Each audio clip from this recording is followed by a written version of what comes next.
槟城五福书院呢，最初就是在成立于1819年的槟城五福堂广州府会馆内，它现址呢是在义兴街。有人说呢，它是马来西亚最早的私塾，是我们马来西亚华人教育的发源地。因为其实，在按照其他文献当中呢，我们可以发现，其实，在更早马六甲本来就有一些学校，只是呢，因为文献上没有明确的记载，所以呢，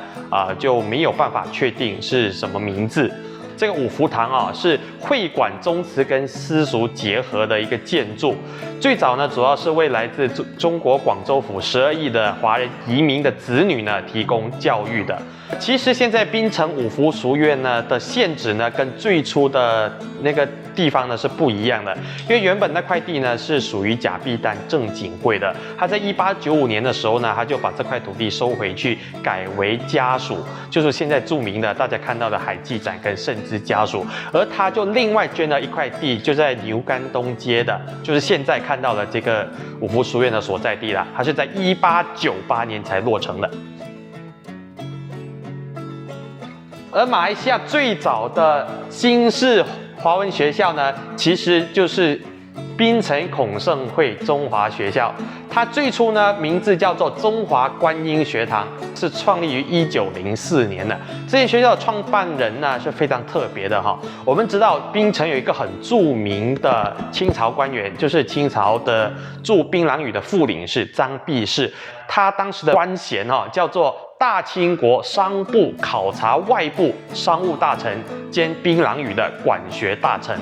而张弼士呢就在槟榔屿这边呢发起了这所学校。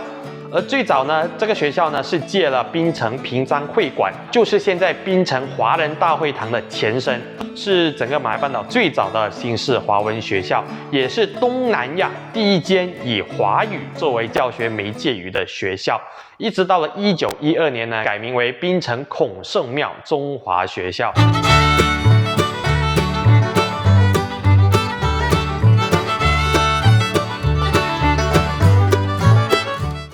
而我国历史最悠久的华人社团呢，正也是来自槟城州的。最早的就是哪一个团体呢？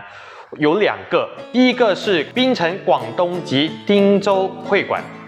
广汀会馆呢，原名叫做广东义总，最早呢是管理工种的一个组织，就槟榔屿的广东人跟汀州人，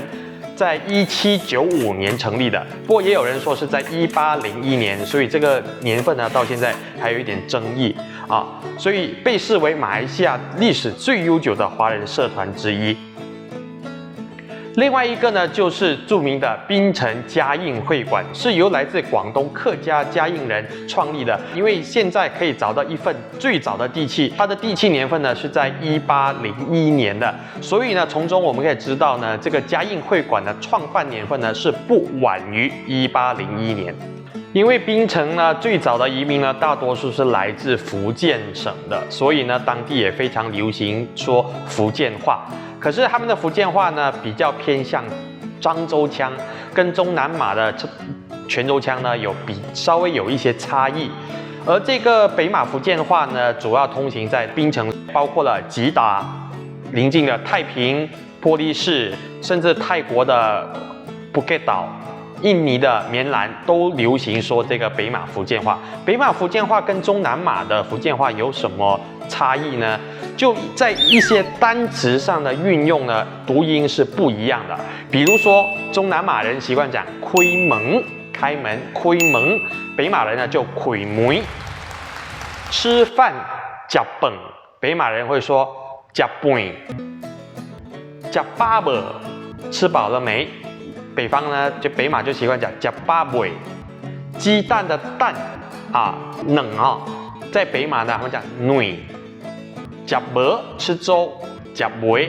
如果你本身是福建人，你就可以明显的听得出那个差异所在。然后槟城还有一个非常有趣、非常有特色的地方呢，就是槟城的路名系统跟其他州属有非常大的不一样，因为它是全马唯一一个较多的保留英殖民时期命名的一个州属，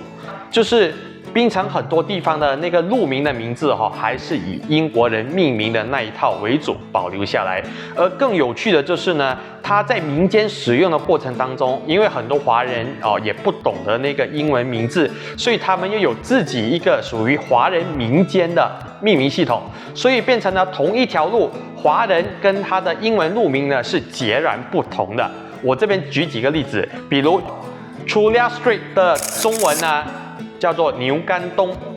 ，Pitt Street 叫做野角 ，Jalan Buma 牛车水 ，Jalan Datuk Keramat 叫甘仔园 ，Jalan Macalister 叫中路 ，Campbell Street 叫新街 ，Eminem Street 叫打童仔街，所以这个是槟城非常独特的一个现象。今天要讲的就到这边结束，觉得还不错，感兴趣的观众朋友，请点赞、转发、订阅我们的频道。有任何疑问，随时欢迎在评论区留言，我们会尽快回复。谢谢各位，我们下期再见。